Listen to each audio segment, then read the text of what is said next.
D'abord, je souhaite la bienvenue aux intervenants et aux autres participants à ce webinaire de lancement de la publication Recettes publiques en Afrique 2020. C'est un partenariat exemplaire mené par les pays africains entre la Commission de l'Union africaine, l'ATAF, donc le Forum des administrations fiscales africaines, l'OCDE et son centre de développement, ainsi qu'avec une trentaine de pays de la région, avec le soutien de différents pays donateurs. La publication recettes publiques, statistiques sur les recettes publiques en Afrique en est à sa 5e édition et il recense les réussites de l'Afrique pour accroître les recettes fiscales avec des politiques fiscales, les administrations fiscales renforcées, mais répertorier également quelques défis qui restent à relever. Ce webinaire constitue une occasion unique pour discuter de l'état des politiques fiscales africaines sur fond de crise Covid-19 ainsi que d'autres évolutions. J'ai quelques points à vous communiquer. D'abord, je souhaite la bienvenue à tous les participants, surtout les speakers, les intervenants à cette réunion virtuelle. J'aimerais accueillir tout le monde chaleureusement pour ce lancement virtuel de la 5e édition des statistiques sur les recettes fiscales africaines, surtout les partenaires au panel, ceux qui se connectent depuis l'Afrique et d'ailleurs.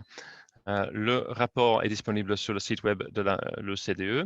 L'événement d'aujourd'hui aura une forme de panel, de table ronde. On aura des présentations et ensuite des séances de questions-réponses. Je soulignerai également le fait que nous sommes ouverts à toutes vos questions. Vous pouvez les poser pendant la manifestation en utilisant la fonction chat en bas de votre écran. Nous ferons tout notre possible pour répondre à votre question pendant la séance de questions-réponses. Et si vous avez une question pour un orateur précis, eh bien, merci de bien vouloir le dire dans votre question. La manifestation est en 2 langues, c'est bilingue. Vous pouvez écouter en anglais comme en français et vous pouvez vos questions dans ces langues. Vous pouvez aussi les poser en espagnol ou portugais, mais vous ne serez pas traduit.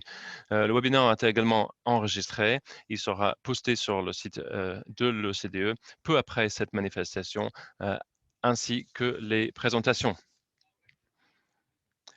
J'aimerais également faire un point sur la publication statistique des recettes publiques en Afrique.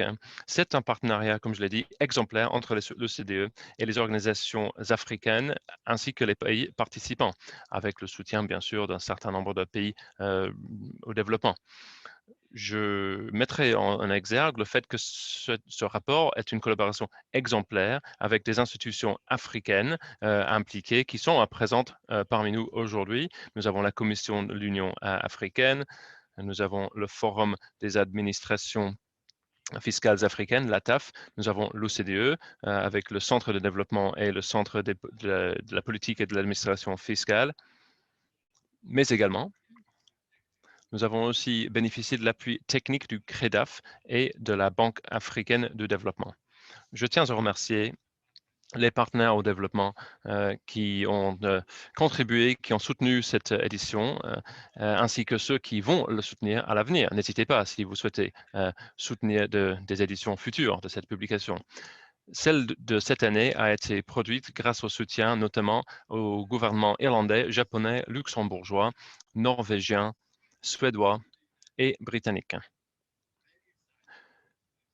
Nous avons le plaisir de vous annoncer qu'à partir de l'année prochaine, cette publication fera partie de la phase 2 du programme PAS, c'est-à-dire le programme de statistique panafricaine, qui est une collaboration entre l'Union européenne et la Commission de l'Union africaine. Je tiens à remercier les fonctionnaires et administrateurs de tous les pays participants pour avoir collaboré activement aux statistiques des recettes publiques en Afrique qui n'auraient pas été possibles sans leur rapport. Nous sommes ravis de pouvoir accueillir parmi nous Millie Izingoma Nalukwaga, commissaire adjointe de l'autorité fiscale ougandaise. Bienvenue à cette manifestation. Troisièmement, je tiens à vous dire que la publication dont il est question aujourd'hui fête aujourd'hui son 5e anniversaire. le rapport recense les réussites africaines pour accroître les recettes fiscales avec des politiques d'administration renforcées, mais tout en soulignant les défis qui restent à relever. Je dois vous informer que le nombre de pays qui participent à cette initiative est en progression constante. Ils étaient 8 en 2016, en 2020, ils sont 30. Et cette année, nous avons pour la première fois le Tchad, le Lesotho, le Malawi et la Namibie. Ce rapport constitue une ressource unique permettant de comparer les recettes publiques sur une base harmonisée, non seulement en Afrique, mais aussi avec plus d'une centaine de pays qui sont des pays de l'OCDE, de la région Asie-Pacifique, de la région ALC, Amérique latine et les Caraïbes, qui sont compris dans la base de données statistiques de recettes publiques au niveau mondial. Cette comparaison est unique et permet d'expliquer un certain nombre de choses. Par exemple, les recettes fiscales en Afrique sont relativement faibles par rapport à la moyenne de l'OCDE et par rapport à la moyenne en Amérique latine. Sur les 30 pays analysés en Afrique, là il est question de Tunisie et des Seychelles, deux de ces pays avaient un ratio impôt PIB supérieur à 30% en 2018. En Amérique latine, ils étaient 3. Ils étaient bien plus nombreux dans les pays de l'OCDE. C'est important, puisque cela nous montre que les efforts peuvent être faits. On doit faire des efforts, mais on peut aussi faire des efforts. Parce que si ces deux pays, la Tunisie et les Seychelles, ont dépassé ce seuil, eh bien, ça prouve que les autres pays peuvent le faire. 13 pays africains, selon la statistique, avaient un ratio impôt PIB inférieur à 15%. En Amérique latine, ils ne sont que 4. Mais avec un ratio inférieur à 15%, l'État a du mal à assurer sa fonction de base. Et donc, si on regarde l'Asie du Sud-Est, par exemple, les ratios impôt-PIB sont similaires à la moyenne africaine. Ils vont de 11,9% en Indonésie à 18,2% aux Philippines. Mais si vous regardez l'Afrique du Sud, la Tunisie, le Maroc, là, vous avez des pays avec un pourcentage qui prouve que les réformes sont possibles. J'aimerais souligner le fait que cette publication ne fait pas que fournir des données sur le niveau de recettes, mais aussi sur la structure de ces recettes. Il est important d'analyser la structure des recettes publiques pour mieux comprendre la manière dont les impôts impactent sur les sociétés et les économies, puisque les différents types de taxes ont des impacts différents. En guise de conclusion, cette manifestation constitue une occasion unique pour discuter de l'état actuel des politiques fiscales africaines sur fond de crise de Covid-19 et d'autres évolutions. Nous savons que Covid-19 est un facteur endogène. Ce n'est pas vraiment une question de politique macroéconomique, d'action publique, c'est quelque chose qui vient de l'extérieur, c'est exogène. Et les États sont obligés d'y riposter, d'y faire face, de dépenser davantage pour y faire face, mais en même temps, l'assiette fiscale qui se réduit, il faut faire des choix, des arbitrages. Est-ce que je privilégie le remboursement de ma dette ou est-ce que je privilégie la riposte à court terme? Bien sûr, à long terme, il faut augmenter le ratio impôt-PIB. La moyenne en Amérique latine, on est à 23%. Dans le pays de l'OCDE, on est plus de 40%. En Afrique, on est à 17%. Donc, il y a de la marge de progrès. Mais si nous n'agissons pas maintenant, nous referons les mêmes erreurs qui ont été commises après la crise de 2008. Ça veut dire qu'un moment critique de potentiel pour un nouvel élan, pour reconstituer notre économie, la relancer,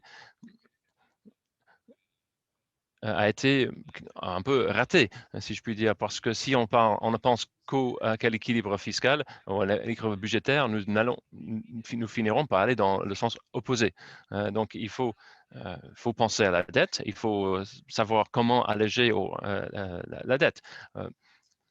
Avant la crise, la dette était de 50% du PIB. Maintenant, elle est à 70%. Bien sûr, 70%, c'est normal pour le Japon, pour les pays de l'OCDE comme les États-Unis, qui ont des ratios dette PIB bien supérieurs. Effectivement, il y a une question qui se pose autour du fonctionnement des marchés financiers à l'international. Comment on peut considérer qu'un pays qui n'a que 70% soit considéré comme un pays à haut risque? Ce n'est pas normal. Et nous aurons l'occasion d'en discuter lors d'un webinaire futur. Quoi qu'il en soit, il est clair que cela nécessite un traitement différent de la dette au niveau international. Nous nous sommes déjà revenus sur ce point à maintes reprises. Et donc, nous aurons à rediscuter de la dette, des interventions immédiates, de nouveaux accords, un New Deal, si je peux dire, pour l'Afrique, pour sortir de cette crise. Une fois que nous allons le faire, il faudra penser surtout au moyen terme, l'importance des réformes fiscales. Nous savons que ces réformes sont indispensables. Donc, ce travail que nous faisons avec cette publication est d'autant plus important, puisque ça nous permet de discuter de la dette, mais aussi d'aller de viser plus loin, de se projeter à plus long terme. Comment remettre l'économie mondiale dans une meilleure Je voulais donc dire que cette discussion se tient au moment où nous mettons en œuvre l'accord de libre-échange du continent africain. Alors évidemment, c'est très positif, mais évidemment, dans l'immédiat, il y a une baisse des recettes publiques et n'oublions pas que nous sommes également au milieu d'une révolution de l'e-commerce et il faudra voir comment l'on peut modifier, ajuster la fiscalité. Alors, je voudrais dire que je suis très heureux de travailler dans le même environnement que Pascal Saint-Amans. Pascal a fait un travail considérable. Il cherche à renforcer la possibilité d'avoir des recettes publiques. Et pour les pays de l'OCDE, il a fait énormément de choses. Et puis, entre autres, il nous a dit, si vous voulez changer la structure budgétaire, il faut être celui qui montre. euh, ma- et Pascal cherche à faire en sorte que les multinationales payent des impôts là où il y a une valeur ajoutée. Il a mis en place les inspecteurs sans frontières et pour justement prendre en compte la dimension internationale, parce que il ne s'agit pas que de politique nationale. Si le contexte international n'est pas propice, les uns et les autres ne s'en sentiront pas obligés de payer leurs impôts si d'autres ne le font pas. Alors, je suis certain que cette discussion aujourd'hui sera passionnante, sera très importante et nous apportera des outils supplémentaires pour mener cette bataille, tous ensemble, avec l'Union africaine. Alors, j'en ai déjà trop dit, je suis italien, donc c'est un petit peu mon défaut, mais je dirais que le moment est venu maintenant de donner la parole à mon très cher ami Victor Harrison, commissaire aux affaires économiques de la Commission de l'Union africaine. Vous avez la parole. Merci. Merci pour votre dynamisme et votre enthousiasme.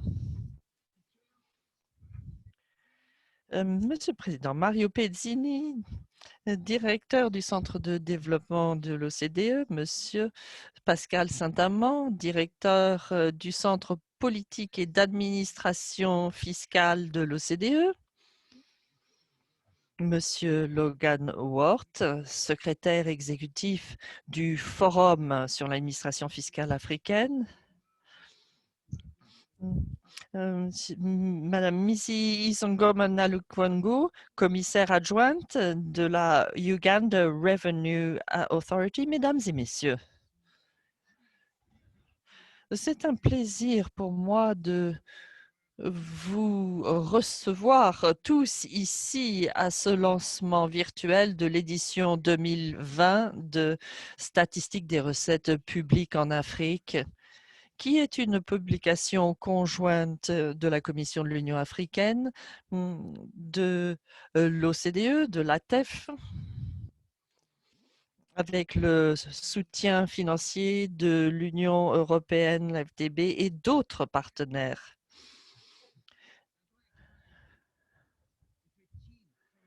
Je voudrais remercier les équipes des 3 organisations pour l'excellent travail qui a été fait pour mettre en place et produire ce rapport très complet à ce moment critique où le monde fait face à une crise économique sans précédent. Et qui impacte les efforts de développement du continent africain depuis ces dernières années. Ce rapport montre la grande tendance en matière de fiscalité et de recettes publiques dans les 30 pays participants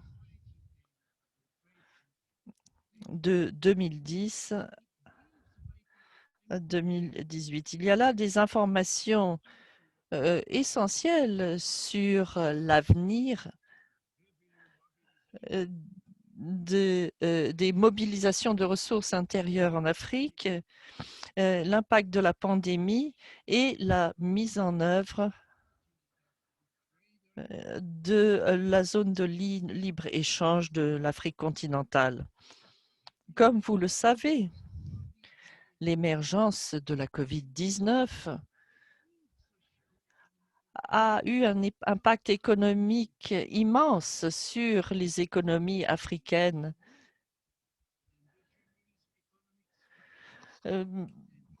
pesant sur les structures économiques et les systèmes de santé.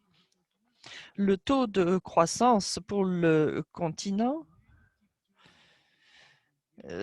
sera sans doute négatif, entre moins 4,9% et 2,1% pour cette année 2020. Les flux d'aide publique devraient baisser de 5 à 40%. Et les envois de 23%, avec une dépense pour le développement des infrastructures en baisse de 25%, etc. Alors, si l'on prend les chaînes de valeur mondiales dans le secteur manufacturier, nous serons les plus touchés. Les producteurs africains ont connu un déclin de 17 à de 70 à 80% des revenus. 76% des grandes industries extractives en Afrique ont indiqué une baisse de l'exploration et des développements. De plus, la COVID-19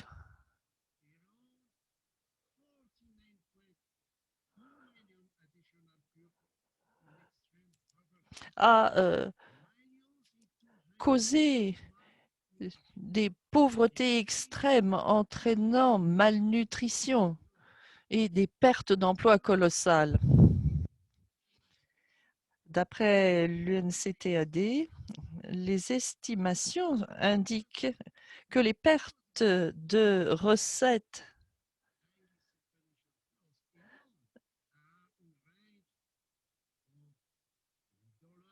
en dollars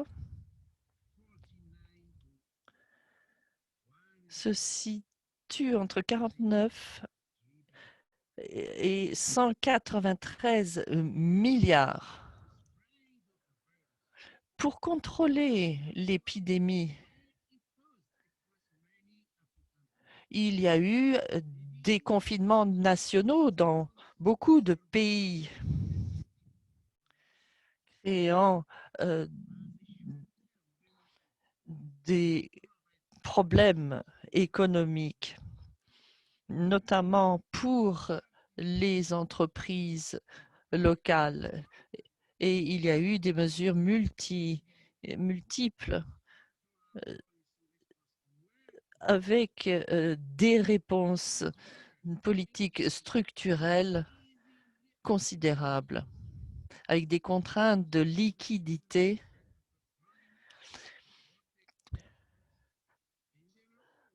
et le relèvement des économies africaines sera difficile.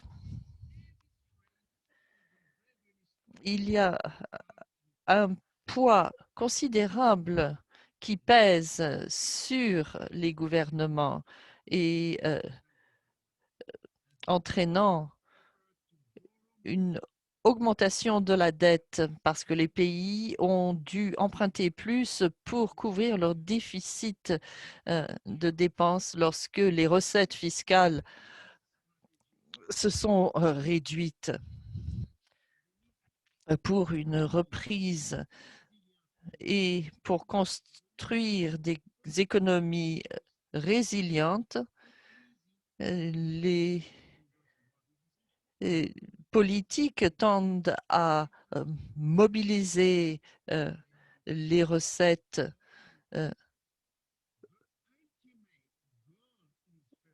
et l'objectif est de s'assurer que le continent africain prenne les bonnes mesures pour être financièrement suffisamment solide pour assurer son développement. Mais cela ne pourra être fait qu'en améliorant la mobilisation des ressources intérieures. 17,2% devrait au minimum atteindre 20% dans tous les pays africains par des transformations économiques structurelles et une amélioration de la culture fiscale, une amélioration des capacités pour atteindre une efficacité des administrations en élargissant la base fiscale et l'échange d'informations fiscales pour éviter les fraudes fiscales. Nous devons tous, partenaires, nous atteler à la tâche avec un accent mis sur des choses comme le blanchiment d'argent pour que les recettes publiques de tous les pays, et notamment de l'industrie extractive, comptent, car cela peut affecter tous les secteurs de l'économie en Afrique. Alors, pour en revenir à cette édition 2020 de statistiques des recettes publiques en Afrique, il est essentiel que nous travaillions ensemble pour aider les pays africains à collecter des données statistiques comparables sur les recettes fiscales et non fiscales pour pouvoir suivre les évolutions en matière de mobilisation des ressources intérieures. Ainsi, les politiques fiscales pourront avancer. Il faut que l'Afrique adopte des méthodologies communes en se tournant vers la méthodologie de l'OCDE afin d'améliorer la collecte de données. Je voudrais souligner que les États membres et toutes les parties prenantes doivent s'intéresser aux indicateurs dans le rapport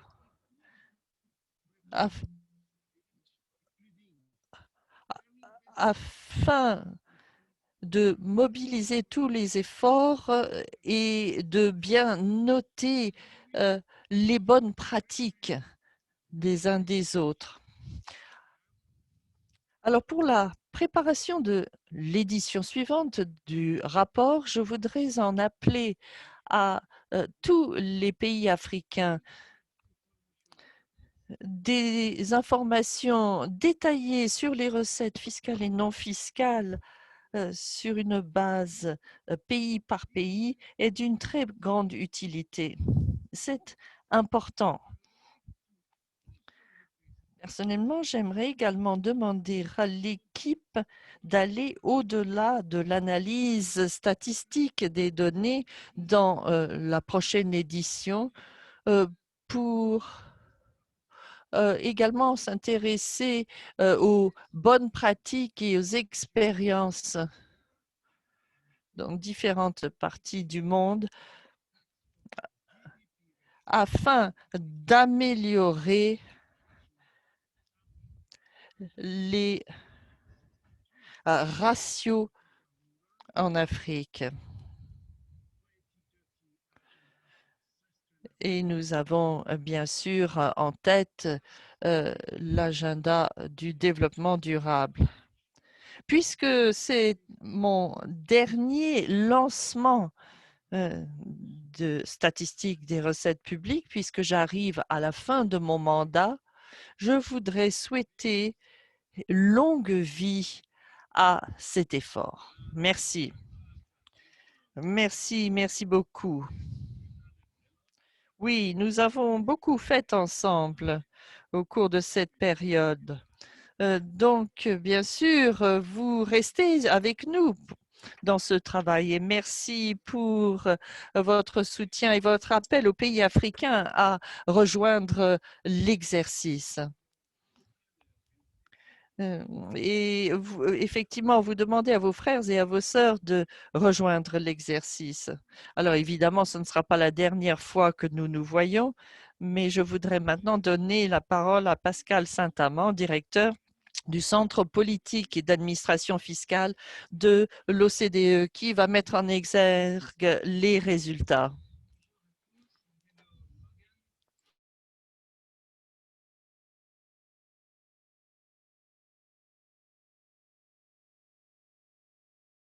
Merci de vos mots d'introduction. Victor, nous allons nous retrouver virtuellement, malheureusement pour le moment. Alors, très rapidement, je voudrais vous parler des résultats clés des statistiques de recettes publiques en Afrique.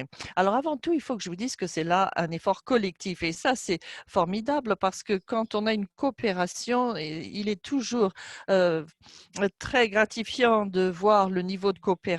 Donc, merci à la TAF, à l'Union africaine, à tous les partenaires, le CREDAF et les autres, ainsi qu'aux agences bailleuses de fonds qui nous ont confié ce travail. Vous voyez leur nom d'ailleurs ici à l'écran NORAD, Luxembourg, Suède, Irlande, le Japon, Luxembourg et le Royaume-Uni. Alors, suivante. Voyons donc les résultats.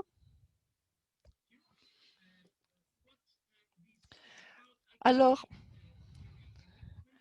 je pense que ça a été dit de manière tout à fait éloquente par ceux qui m'ont précédé, mais il faut dire qu'ici, il s'agit de 30 pays, à savoir 3/4 du PIB de l'Afrique, et nous avons comme projet d'aller plus loin avec de nouveaux pays qui vont nous rejoindre.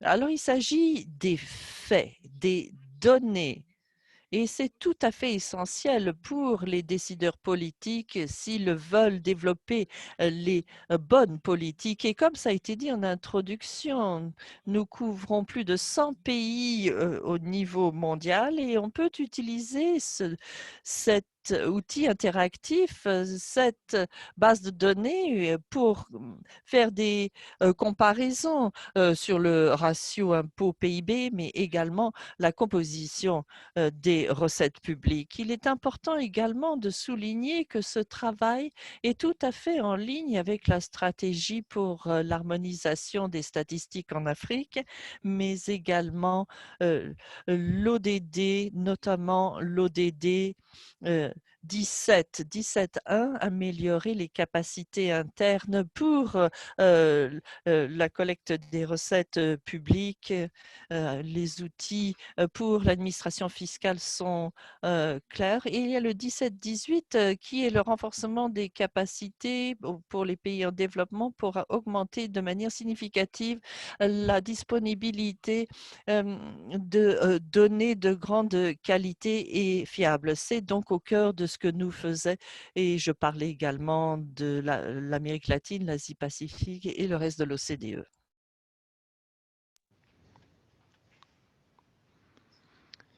Merci.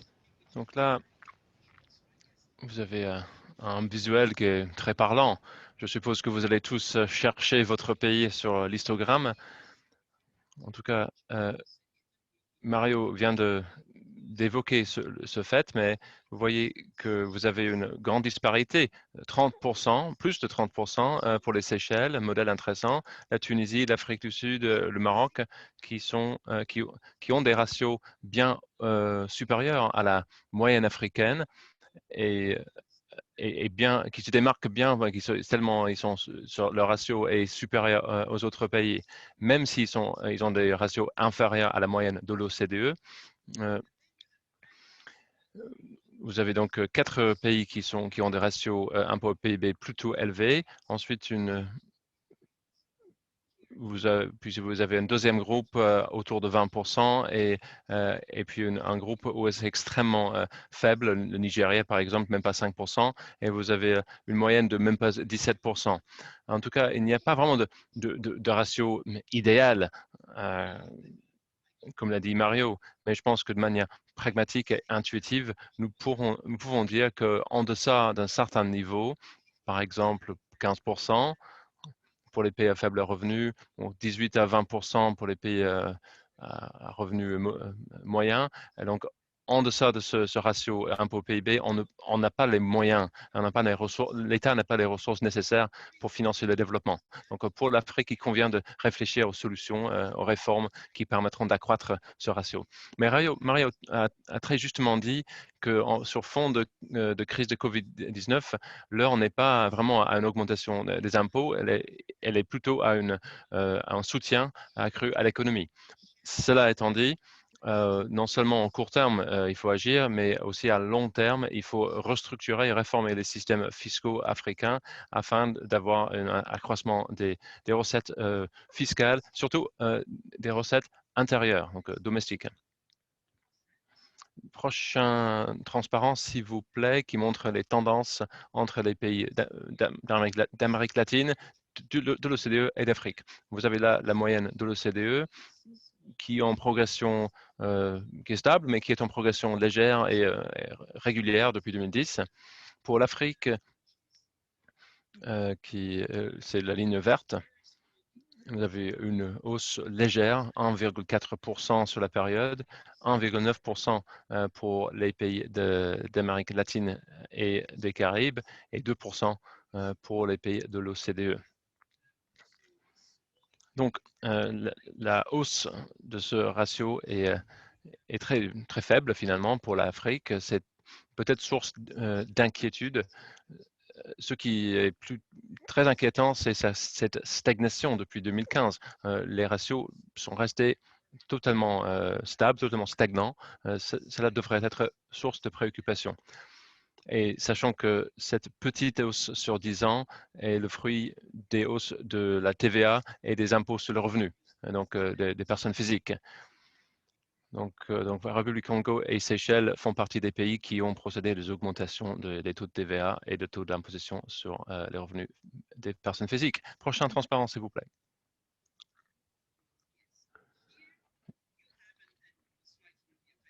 Alors, ces transparents seront mis à votre disposition à la suite de ce webinaire.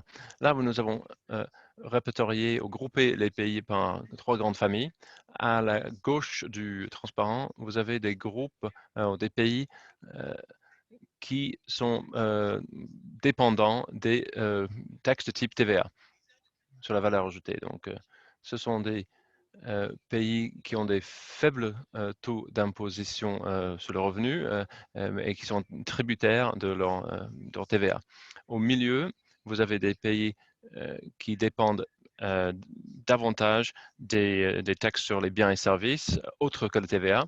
Et puis à la gauche, à la droite du transparent, vous avez des pays qui sont dépendants des pays, des impôts sur le revenu, que ce soit sur les sociétés ou sur les personnes physiques. Ce qu'on voit en vert foncé,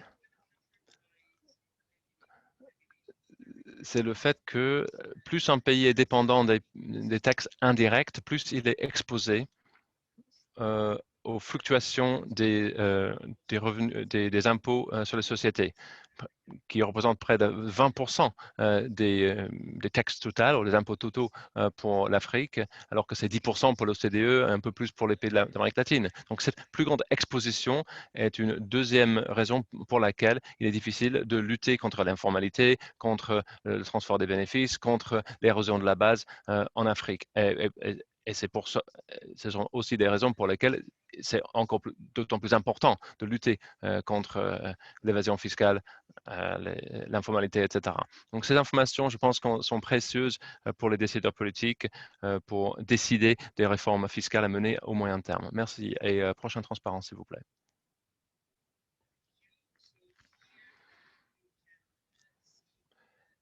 Là, vous voyez que les recettes fiscales et non fiscales, Victor en a parlé, il a dit à juste titre qu'il faut faire la part des choses pour déterminer l'exposition au titre des recettes fiscales et non fiscales. Donc là, on a une stabilisation, une légère hausse depuis 8 à 10 ans. Concernant la contribution respective des revenus fiscaux et non fiscaux, mais ça justifie une augmentation ultérieure, supplémentaire des recettes non fiscales, ou fiscales, pardon, parce que les revenus non fiscaux sont en baisse de manière significative, sachant que celles-ci composent des dons, des revenus de la propriété, des loyers, des redevances, des amendes, etc.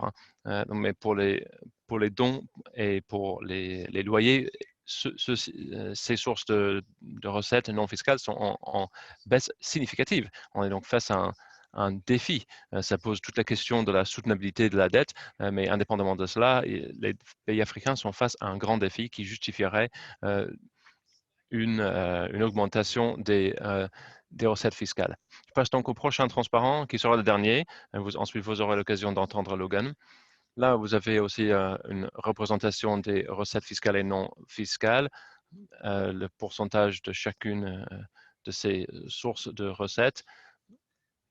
Pour la plupart des pays africains, ce sont les impôts qui représentent la part du lion des recettes publiques. Donc finalement, il n'y a que peu de pays, le Lesotho, le Congo, le Botswana, par exemple, qui sont vraiment dépendants de ces recettes non fiscales. Pour les autres pays, ce sont quand même les recettes fiscales qui prédominent. Et cela devrait être la tendance, de toute façon, surtout à la lumière du transparent précédent. Voilà une performance comparative des pays. Sur ce, je m'arrête là. Donc, j'ai terminé pour ma présentation. Je tiens à vous remercier tous et toutes pour votre participation. Je remercie tous les partenaires à ce travail primordial au titre du développement de l'Afrique et au titre du développement durable. Donc, je suis ravi d'être parmi vous et de passer la parole à Logan pour la TAF. Je le félicite pour son pour son travail à la TAF, ainsi que pour le renouvellement de son mandat pour 4 ans supplémentaires. Donc, non seulement c'est une bonne nouvelle, on a besoin de lui, on a besoin de la TAF, parce que la TAF a un rôle très important puisqu'il représente les pays en développement en général et les pays africains en particulier dans ces débats. Donc, merci Logan d'être parmi nous. Je vous passe la parole. Merci Pascal, merci de ces propos liminaires, mais ces mots d'introduction. Bienvenue, bonjour et bienvenue à tous. Je suis d'accord avec Mario lorsqu'il a évoqué l'importance du rôle du rôle de l'OCDE dans le monde et de manière générale, non seulement pour les pays membres de l'OCDE, mais aussi pour les pays en développement, puisque ceci nous donne l'occasion de faire entendre notre voix. Donc, c'est une occasion dont nous sommes reconnaissants. Merci et merci, bravo pour votre programme. Merci au professeur Harrison de votre contribution, de votre participation à nos programmes, nos différents programmes depuis des années. Je sais que vous êtes en fin de mandat, mais je peux vous rassurer que le temps que j'ai pu vous côtoyer à la TAF, j'ai beaucoup apprécié votre apport. Merci pour cela. Donc, cette collaboration sur les statistiques des recettes publiques est une collaboration importante dans laquelle il convient d'investir davantage, de nous investir davantage. Je suis tout à fait d'accord sur ce qu'a dit le professeur Harrison sur le besoin de l'importance de cette publication. Donc, les bonnes données sur les statistiques des recettes publiques restent la pierre angulaire de bonne politique, d'une bonne formulation de l'action publique, sachant que les recettes publiques sont censées financer jusqu'à 90% du développement. Donc, ils ont un rôle primordial à jouer, ainsi que pour les ODD, comme l'a dit le précédent orateur. La collecte des données, cependant, est un défi pour le continent africain.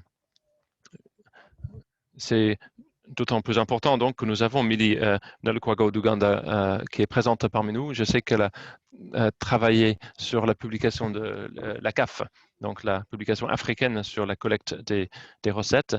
Nous savons que la collecte pose un problème particulier, un défi particulier. Et donc, les statistiques sur les recettes publiques ne devraient pas simplement être un processus de collecte de données. Cette procédure de collecte de données doit permettre de nous autonomiser, de nous en émanciper. Parce que, en fin de compte, il faut non seulement les données en elles, il faut aussi des data analystes et des systèmes de collecte de données et de personnes capables de traiter ces données, de les comprendre.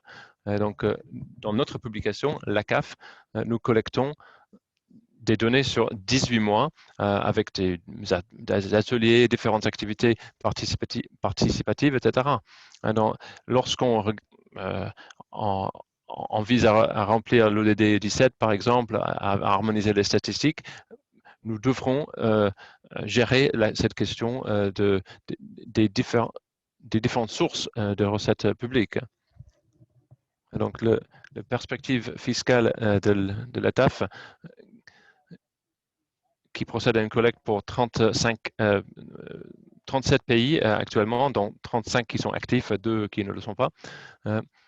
C'est effectivement un challenge et il conviendra d'harmoniser la base, puisque c'est la base sur laquelle dont nous partons pour générer ces informations sera primordiale pour la formulation des politiques, pour l'action publique derrière. Et si nous voulons aider ceux qui formulent et qui décident, il leur faut des données harmonisées. Alors, cette année, la TAF a contribué au chapitre 3 de cette publication sur les statistiques des recettes publiques en Afrique. Bon, ce n'est pas assez. Je pense que nous devrions contribuer davantage. Je suis déjà fier que nous avons pu contribuer au chapitre 3, mais cela ne suffit pas. Concernant les conclusions principales du chapitre 3,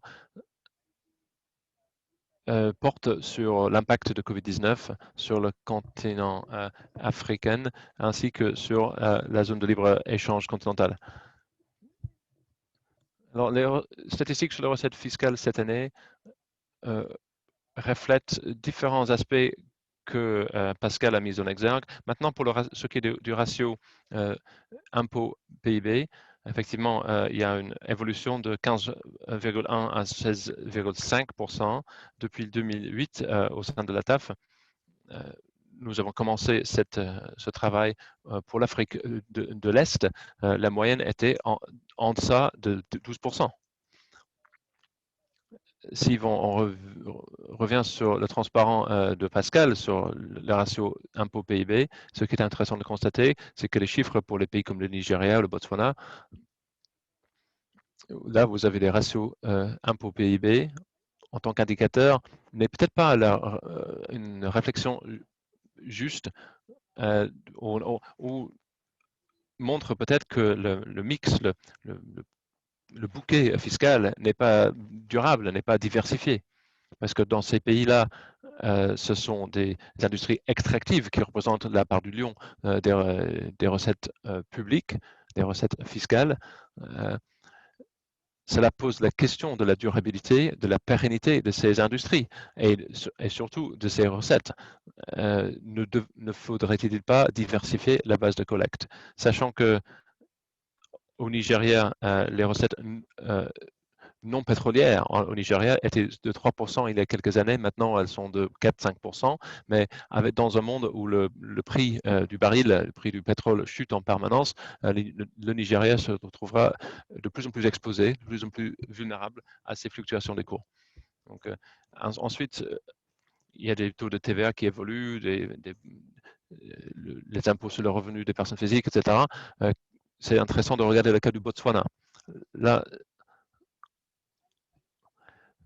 la couleur principale qu'on voit pour le Botswana, c'est les sources non identifiées. C'est tout à fait, c'est très intéressant. En tout cas, le ratio impôt-PIB n'est peut-être pas représentatif du monde réel, en dehors des industries extractives pour certains pays. Donc, c'est important de comprendre ce qui est derrière ces statistiques. Comme l'a dit le professeur Harrison,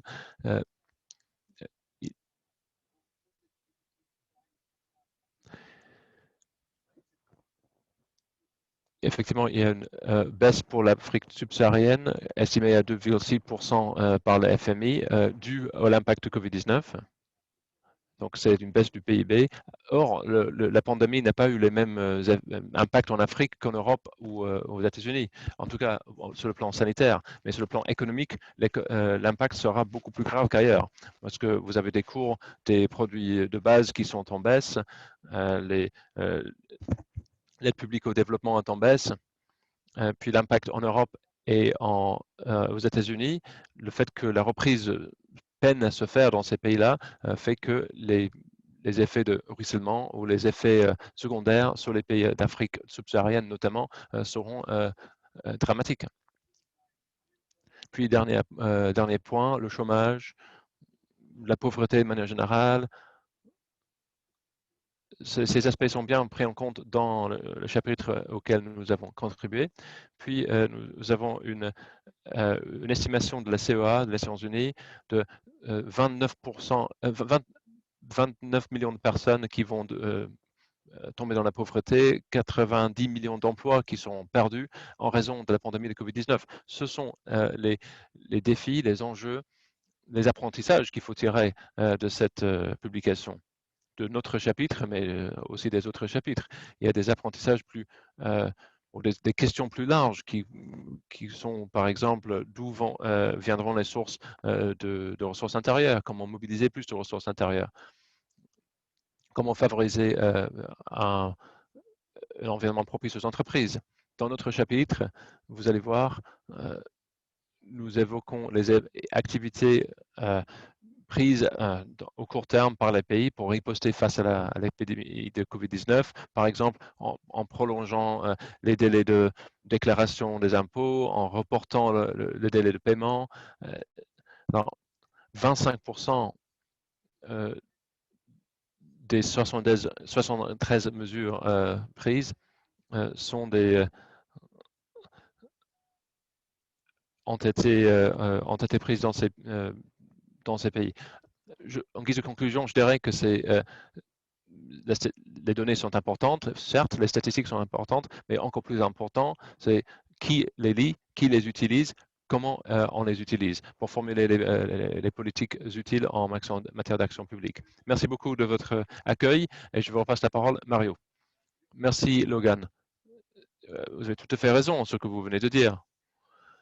Comme c'est toujours le cas que les bases de données sont un outil très intéressant, mais elles ne sont intéressantes que si elles produisent aussi des pistes de réflexion pour ceux qui travaillent au sein des institutions et ceux qui travaillent dans les administrations pour formuler de meilleures politiques. Bon, là, c'est un commentaire très important parce que c'est le directeur de la coopération internationale et politique de ce que nous appelons DEFCO, à savoir la Direction générale de la coopération internationale et du développement, qui va d'ailleurs changer son nom bientôt parce que la politique de la Commission européenne va changer. La logique est en train de changer. Il faut essayer de trouver l'intérêt collectif et l'effort collectif auquel nous pouvons tous participer. Ça, c'est un exemple. Et Félix Fernandez Shaw a travaillé également à ce cadre financier. Alors, comment définir la politique publique à partir de cet outil? C'est une très belle idée. Il y a le travail de Pascal parce qu'il faut arriver à passer à la réforme budgétaire. Et n'oublions pas que la fiscalité est la toute première source de financement en Afrique. Bien devant les investissements directs et les aides. Donc, ce travail que nous faisons ensemble est un travail qui vise à identifier le système financier intégré en vue d'améliorer les choses. Et nous avons également une analyse par pays, des examens multidimensionnels, comme nous les appelons, pour également en détecter les spécificités. Donc, vous avez la parole, Félix.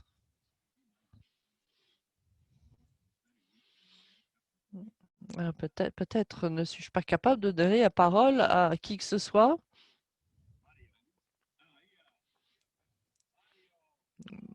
Mario. Mario, où es-tu?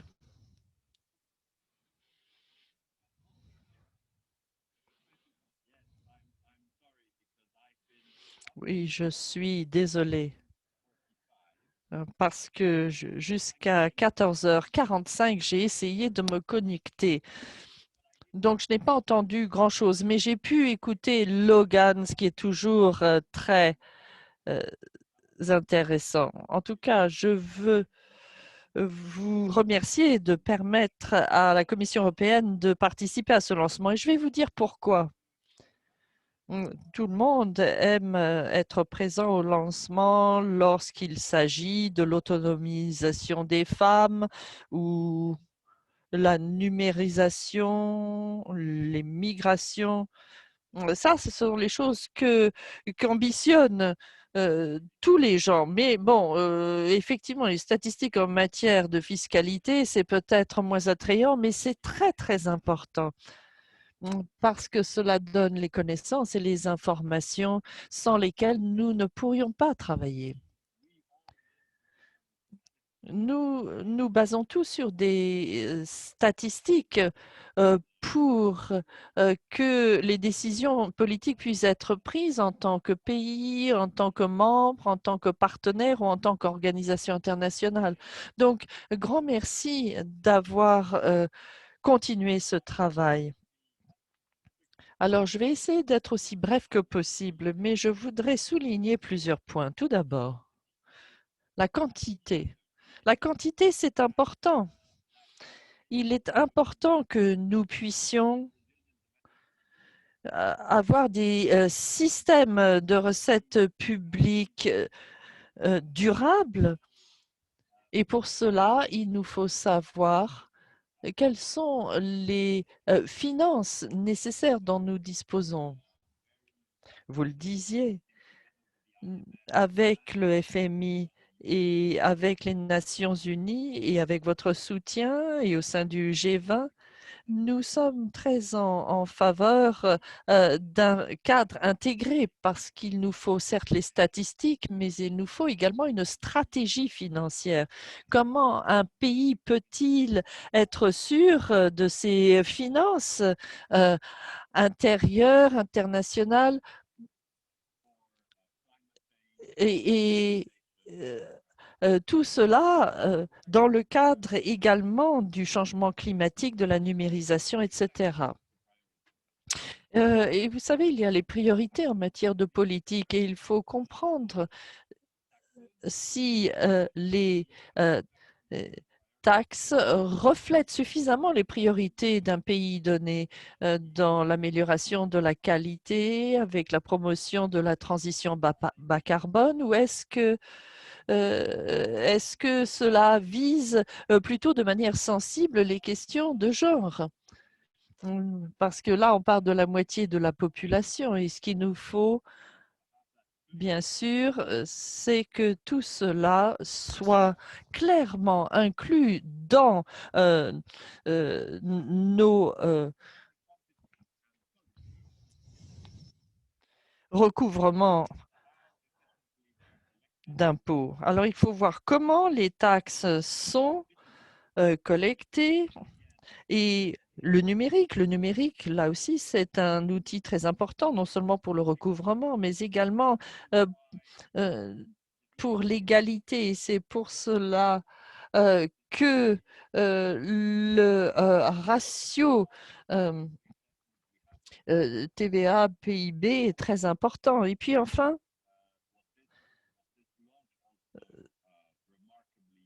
ce que montre remarquablement ce lancement également en cette année de pandémie, c'est que la coopération internationale est importante.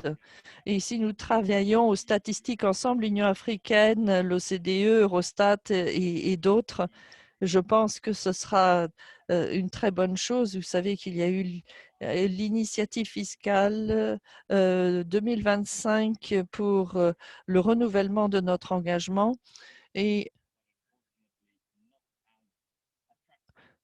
c'est euh, c'est quelque chose de très important, même si les statistiques en matière de recettes ne sont pas quelque chose de très attrayant.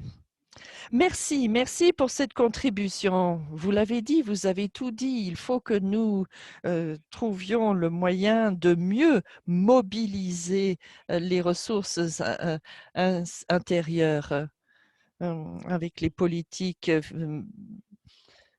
public, surtout en ce moment. Donc, votre contribution est très claire et merci d'avoir souligné l'importance d'une solution intégrée.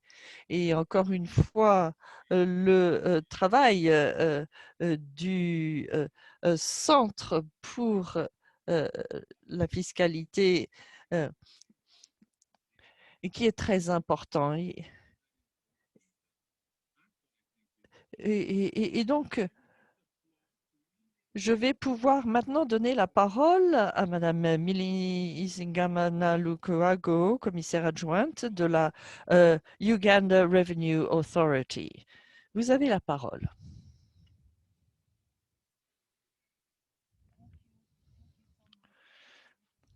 Merci, merci beaucoup Mario.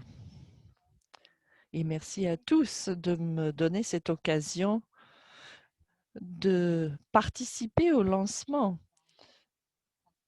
de Statique des recettes publiques en Afrique 2020. Je voudrais profiter de l'occasion pour remercier l'OCDE, l'ATAF, la Commission de l'Union africaine et tous les partenaires qui nous soutiennent. L'Ouganda a rejoint l'effort en novembre 2016. Notre ratio impôt-PIB demeure bas. Mais en travaillant avec l'équipe et l'OCDE, nous avons pu procéder à des comparaisons avec des économies semblables à la nôtre, ce qui nous a permis de voir que cela peut arriver dans un pays et donc probablement également dans d'autres. Donc maintenant, nous pouvons comparer les statistiques africaines et que nous savons maintenant que nous n'avons aucune raison de penser que nous ne pouvons pas soutenir nos économies. Alors nous sommes en deçà de 15%, mais il faut que nous puissions accompagner la croissance de nos économies respectives. Alors maintenant, je vais vous montrer rapidement mes diapositives puisque le temps, l'heure avance et que nous n'avons pas beaucoup de temps. Donc ici, c'est un petit peu mon profil. Vous pourrez lire ça plus tard. Ce sera sur le site web. Donc je vais passer directement à... Milly, ravi de vous voir. Oui, ravi de vous voir aussi. Alors, je vais vous parler un petit peu de l'Ouganda et puis de l'URA et le rôle ensuite des statistiques dans l'élaboration des politiques fiscales et ensuite quelques mots sur les défis. Et donc, Pascal a parlé des statistiques. Logan nous a dit comment utiliser les statistiques. Et je suis heureuse de pouvoir vous montrer comment nous, en Ouganda, utilisons ces statistiques et comment ces statistiques nous aident considérablement. Alors, suivante. Encore une. Voilà. Donc là, quelques données sur l'Ouganda. Je comprends que certains participants ne connaissent peut-être pas très bien l'Ouganda. L'Ouganda est en Afrique de l'Est, 241 km², un pays essentiellement agricole, environ 42 millions d'habitants, avec un taux de croissance démographique autour de 3%. Et l'âge médian de la population est relativement bas, à savoir 15 ans. Suivante.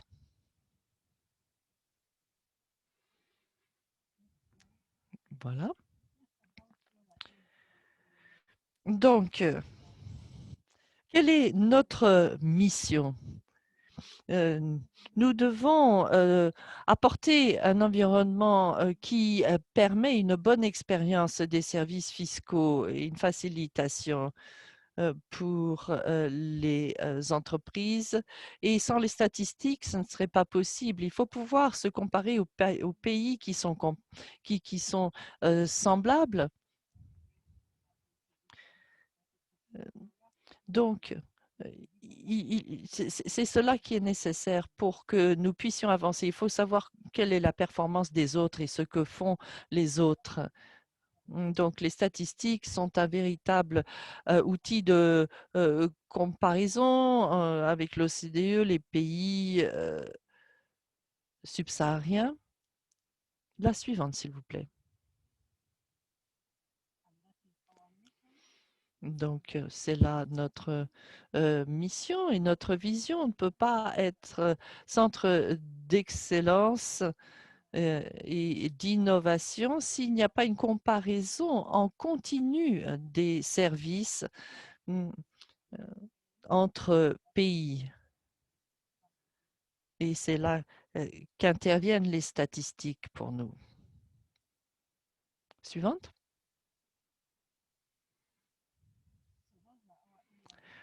Voici les domaines où nous œuvrons. Alors, je ne vais pas détailler ces diapositives, vous pourrez voir cela par la suite. Alors, on va passer à la suivante. Ça, c'est le modèle, la façon dont nous travaillons à la conformité, la recherche, l'innovation, la responsabilité et comment nous améliorons et mobilisons les recettes. Alors, je ne vais pas vous parler de tout le modèle, mais je voudrais souligner tout de même ici la partie sur les informations sur les entreprises et la gestion des données. Les statistiques ici sont très importantes et c'est ce que nous obtenons par le travail de toutes ces équipes qui réunissent les statistiques. Mm, Donc, nous voyons les choses au niveau interne, au niveau de l'Afrique de l'Est et de tout le continent. Donc, grâce à l'OCDE, nous avons pu partager les informations suivantes.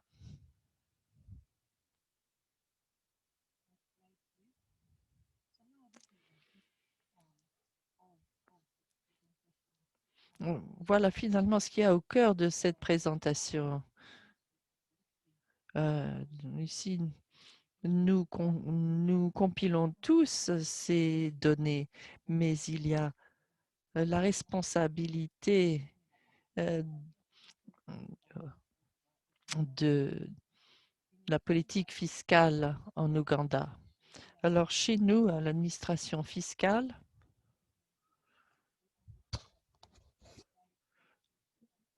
en fait, c'est de notre ressort que de conseiller le ministre.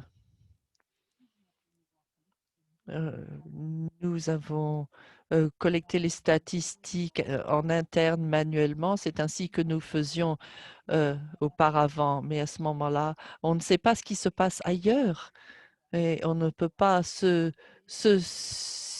situer. Qu'en est-il de la TVA par exemple, par rapport à d'autres?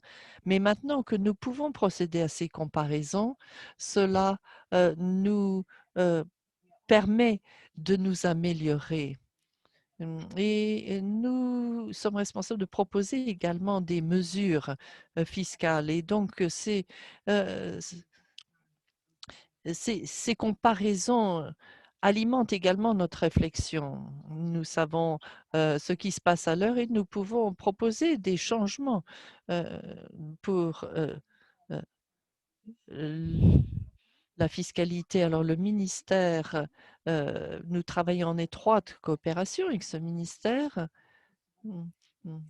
Et des politiques sont proposées pour améliorer les recettes et le recouvrement de ces recettes. Alors, il y a le secteur privé également. Nous pouvons identifier les changements de politique et présenter les informations aux départements responsables de la politique fiscale. Donc, nous participons au travail sur cette politique et de pouvoir dire ce que font d'autres économies et comment elles ont réussi à améliorer la situation, ça peut renforcer euh, euh, ce que nous pouvons apporter à la consultation. Suivante. Alors ici, l'on voit comment les statistiques sont intégrées à ce processus de formulation des politiques. Alors, nous avons une administration fiscale intégrée, donc nous savons quelles sont les informations. Il y a les différentes collectes, les différents recouvrements. Et donc, les politiques, les administrateurs, les universitaires travaillent sur ces informations. Et donc, c'est un modèle comparatif et nous avons des statistiques donc comparatives que nous partageons. Logan a parlé d'ailleurs de la publication Perspective fiscale pour l'Afrique. Et donc, nous cherchons à aligner nos statistiques sur ces différentes publications et ces différents utilisateurs. Et cela nous permet de proposer des moyens d'améliorer la situation et permet également d'envisager de nouvelles mesures. Et nous avons donc l'engagement des uns et des autres qui nous permettent de réunir les statistiques qui aident à la prise de décision. Suivante. Prochain transparent, s'il vous plaît. Prochain transparent, s'il vous plaît.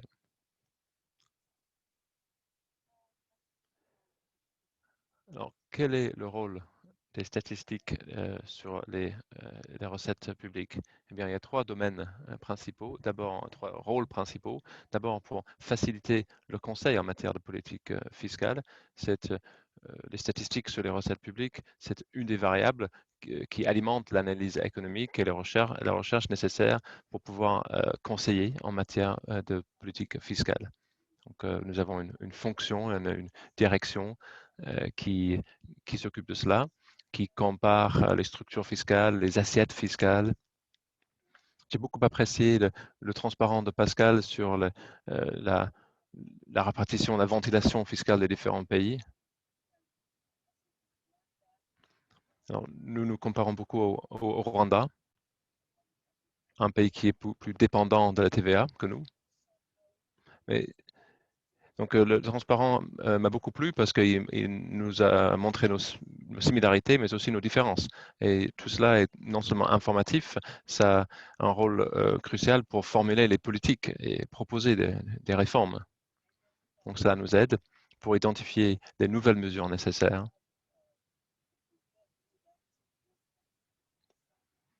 Donc, en écumant les statistiques, en les analysant, nous identifier les meilleurs leviers pour mobiliser davantage de recettes.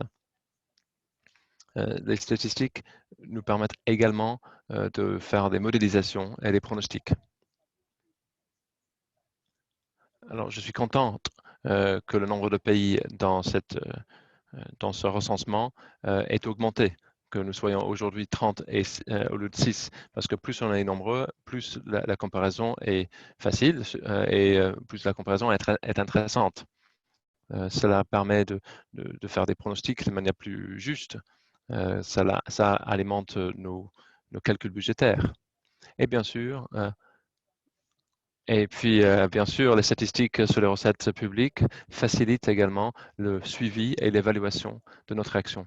Donc, quelle est notre performance? Les statistiques sont renseignées sur base annuelle. Cela nous permet de faire une série chronologique sur plusieurs années et analyser, examiner quelle a été notre performance sur cette période, quels choix politiques ont été faits, quels choix ont eu quels effets, quelles nouvelles politiques devrions-nous adopter, quelles politiques faut-il supprimer ou modifier, etc.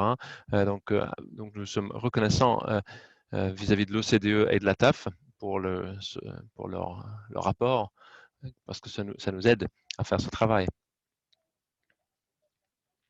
Alors, lorsque nous travaillons sur les perspectives fiscales pour l'Afrique, il faut savoir que la plupart des pays n'incluent pas certains éléments, par exemple les cotisations obligatoires de sécurité sociale. On a l'habitude donc de comparer la ratio impôt-PIB et on se demande parfois pourquoi l'Australie a un ratio beaucoup plus élevé que le nôtre. Eh bien, c'est parce qu'on ne comparait pas ce qui est comparable. Grâce à ces nouveaux outils, à cette nouvelle comparaison, la comparaison est beaucoup plus réaliste. Et maintenant, si vous regardez le ratio impôt-PIB pour l'Ouganda par rapport à la moyenne de l'OCDE, alors, notre ratio est un peu plus élevé que celui qui a été publié parce que nous avons pu intégrer les cotisations de sécurité sociale. alors qu'avec cette méthodologie, alors qu'avec d'autres méthodologies, leurs sécurisations ne sont pas prises en compte. Donc, la collecte de statistiques sur les recettes publiques sont intéressantes parce que ça guide la prise de décision, ça oriente, ça nous permet de prendre les bonnes décisions et ça nous donne une base utile pour la comparaison. Prochain transparent, s'il vous plaît. Prochain transparent. J'ai peut-être trop parlé. Non, voilà, merci. Quels sont les défis auxquels nous sommes confrontés? Eh bien, je peux déjà vous dire que nous avons une compétence analytique qui reste limitée. Cela peut avoir comme conséquence que l'on gère mal les statistiques sur les recettes publiques. Avec différentes méthodologies ou avec un analyste qui ne suit pas précisément la méthodologie, la prise de décision est rendue difficile. Ce sont des domaines, des axes de progrès, ou des domaines dans lesquels nous avons des marges de progrès. Nous y travaillons. Je dois citer l'équipe de l'OCDE, Sébastien notamment, qui a travaillé beaucoup avec nous. Merci d'avoir été à nos côtés. Comme Logan l'a dit, en fin de compte, nous avons une compétence, une montée en puissance de notre compétence analytique, c'est-à-dire des personnes qui font de l'analyse. Cela permet de prendre de meilleures décisions et ces gens, grâce à leur montée en compétences, sont de plus en plus autonomes. Autre défi qu'on a évoqué, c'est qu'à l'international, on n'a pas forcément de normes uniformes pour les statistiques sur les recettes publiques.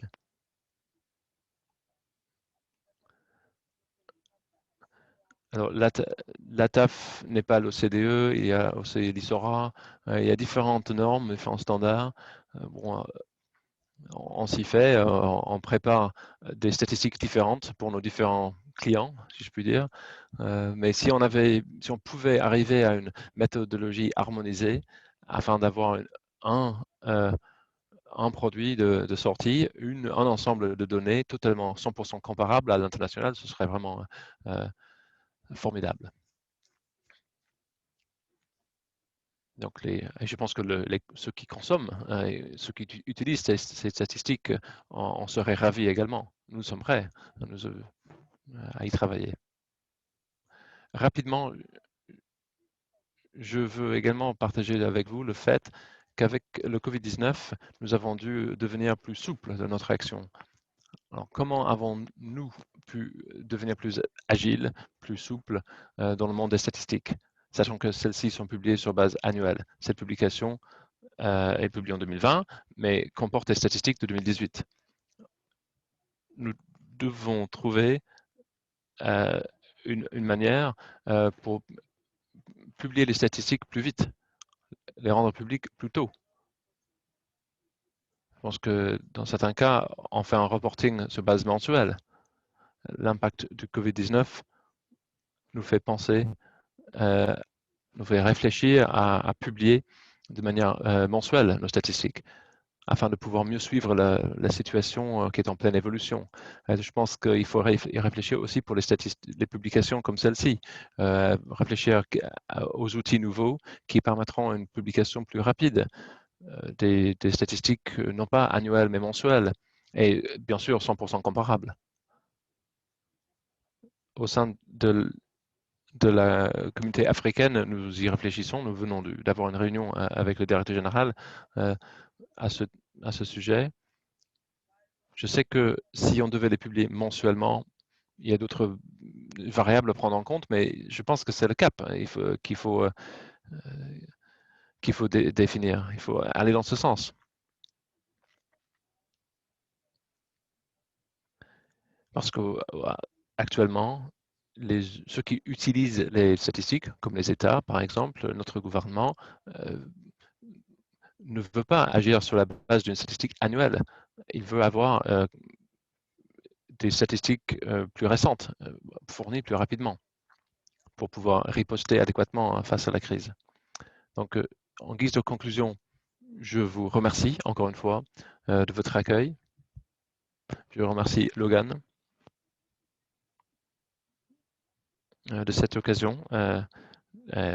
Victor aussi, merci.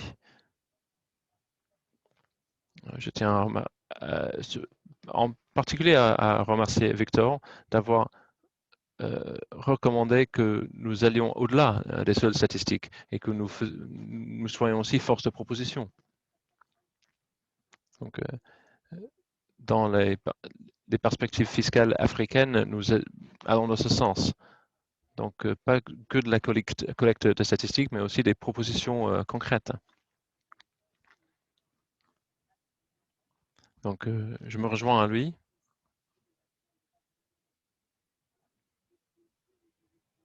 Sachant que le nombre de pays est en hausse, je pense que ce serait d'autant plus utile d'aller dans ce sens. Je pense qu'ensemble, nous y arriverons et nous pourrons pleinement respecter l'ODD 17. Merci beaucoup de votre attention. Merci, Mélie. Merci de votre présentation. Alors, je suis un très mauvais modérateur, très mauvais maître du temps. Nous avons déjà épuisé le temps qui nous était imparti. Si vous pouvez rester encore quelques minutes, nous avons eu beaucoup de questions, des questions de Falguni Sundaram Biswal en Inde. C'est un ami à moi, mais il a posé de nombreuses questions, ce qui prouve que ce webinaire est intéressant pour différentes raisons et pour différentes régions. Alors, on a différentes questions, de nombreuses questions. Par exemple, comment la participation des pays à cette publication, comment cela peut alimenter les réformes? Moi, je pense que je peux répondre à sa place. Je suis d'accord avec Mélie. Il faut aller vers la réforme fiscale. L'OCDE, la TAF et l'Union africaine sont des partenaires clés dans ce contexte. Donc, on peut utiliser des forums existants où on a tendance à parler en beaucoup plus de détails. La question n'est pas de décider entre APD et recettes fiscales accrues. C'est beaucoup plus générique comme question. Donc, il faut demander des modalités concrètes. Quel type de réforme fiscale, dans quel contexte, comment on s'y prend, etc. Donc, c'est bien au sein de l'OCDE, de la TAF et de l'Union africaine qu'on peut se poser cette question. Une autre question pour Victor. Avec le Covid-19, avec la pandémie, comment l'Afrique pourra-t-elle répondre à l'agenda 2030 ou 2063? Victor. Merci pour cette question. J'ai entendu que certains laboratoires ont annoncé la découverte d'un vaccin.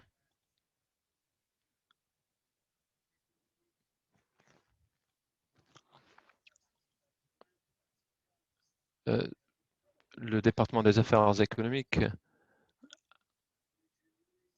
a publié un rapport préconisant à construire plus de résilience et plus de croissance endogène dans les économies émergentes. Pour l'Afrique, il convient de continuer avec la transformation de son économie.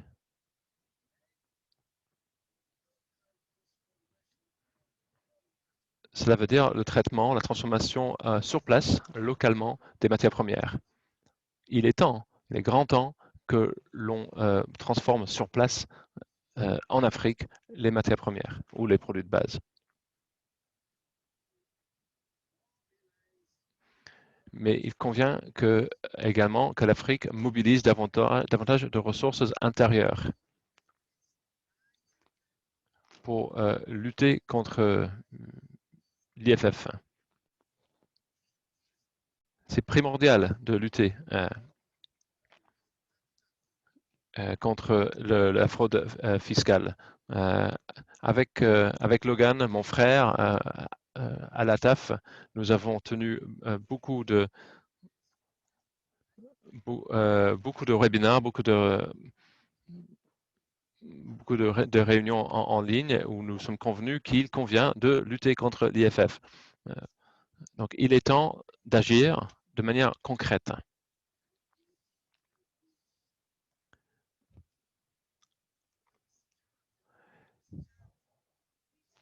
Je souhaite le lancement de ce projet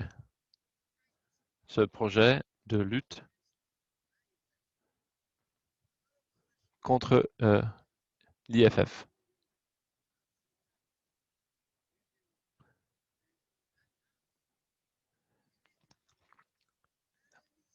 Nous avons besoin d'un accord entre la TAF, entre l'Union africaine. Le temps est venu des actions concrètes en luttant contre les flux financiers internationaux, la fraude fiscale, avec la collaboration de l'OCDE. C'est la première chose. Deuxième chose, pour la mobilisation des ressources intérieures, il faut aussi taxer les réseaux sociaux.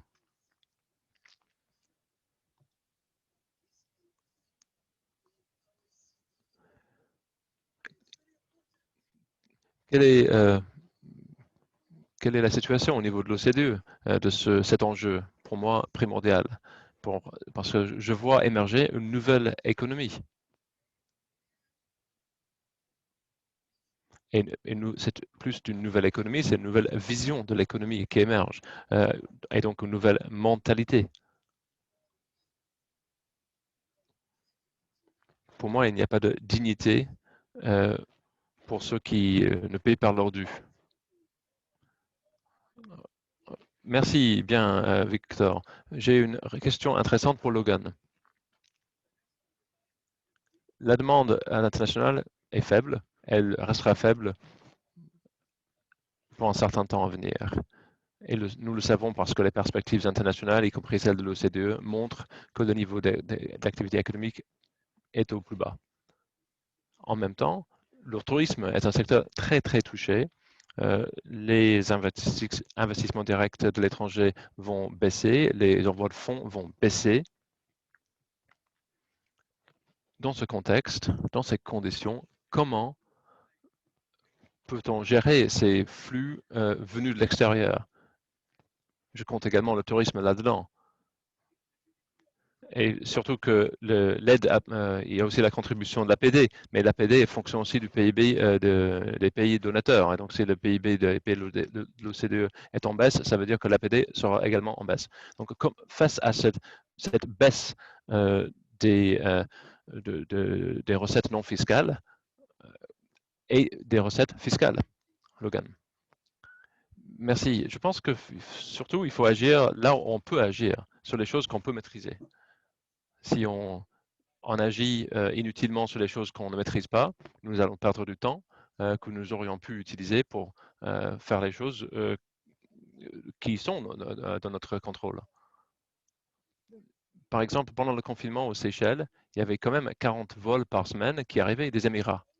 C'était des avions de ligne, c'était des A380, c'était des Boeing, des gros porteurs, même pendant le confinement. Parce que plus de 90% de l'économie dépendait de ces vols. En dehors de cela, il n'y a rien dans l'économie des Seychelles. Bon, c'est un cas très extrême, mais ça prouve que certaines choses sont possibles. Donc, je me permets aussi de répondre un peu à l'avant-dernière question à laquelle Victor a déjà répondu, mais il faut les prendre dans un ensemble quand on réfléchit à comment on les gère. Quand on parle du contrôle ou de la maîtrise, je pense que dans les réunions, nous parlons beaucoup de la situation post-Covid, de comment gérer le déclin de certains secteurs comme le tourisme, etc. Mais il faut partir de ce qu'on peut faire, ce qu'on contrôle, et cela, par exemple, ce sont des gains d'efficacité au sein des économies, au sein des administrations, au sein notamment fiscales. Ça fait partie de la solution.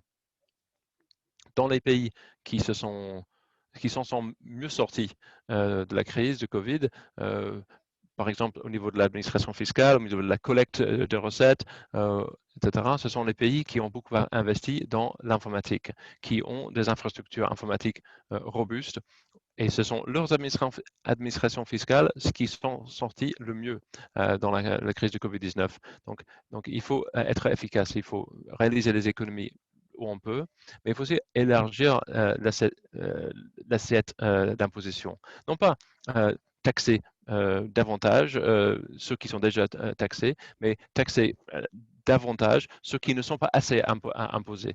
Le patrimoine, les personnes riches, l'impôt sur les sociétés, ce sont des choses que nous maîtrisons. Donc c'est là où il faut agir. Cela cumulé avec un autre élément que nous maîtrisons, la qualité de la dépense de ces recettes fiscales.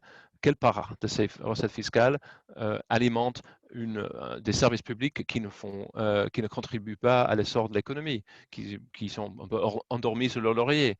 C'est aussi une question primordiale qu'on doit se poser. Ensuite, on doit se demander d'où viennent les fonds. Pour moi, la réponse, c'est maîtriser ce que vous pouvez maîtriser. Agissez, tirez sur les leviers dont vous disposez. Par exemple, les incitations fiscales. C'est-à-dire, on fait une croix sur 5% du PIB sans preuve que ça apporte quoi que ce soit. Donc,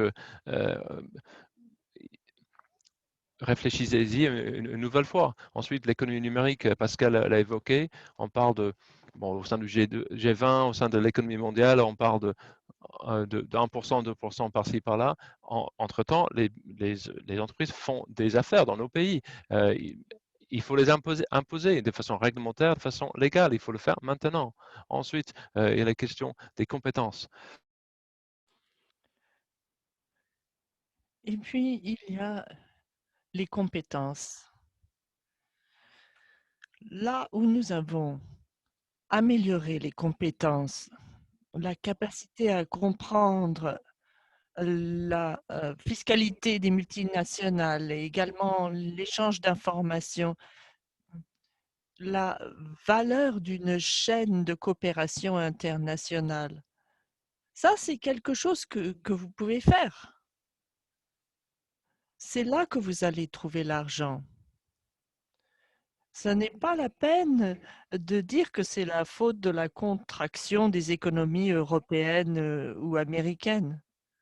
Il y a des gains d'efficacité et vous avez tout un réservoir puisqu'il y a encore beaucoup de choses à faire en Afrique. Pensez à l'efficacité. Merci. Donc là, nous avons consommé même le temps additionnel que nous pouvions utiliser. Donc, je voudrais juste faire une petite conclusion. D'abord, je voudrais remercier tout le monde. Merci d'avoir participé à l'exercice. Je voudrais également remercier les pays qui ont soutenu cet exercice, ainsi que l'Union européenne. Parce que dans la deuxième phase du programme panafricain des statistiques, nous allons travailler ensemble. Et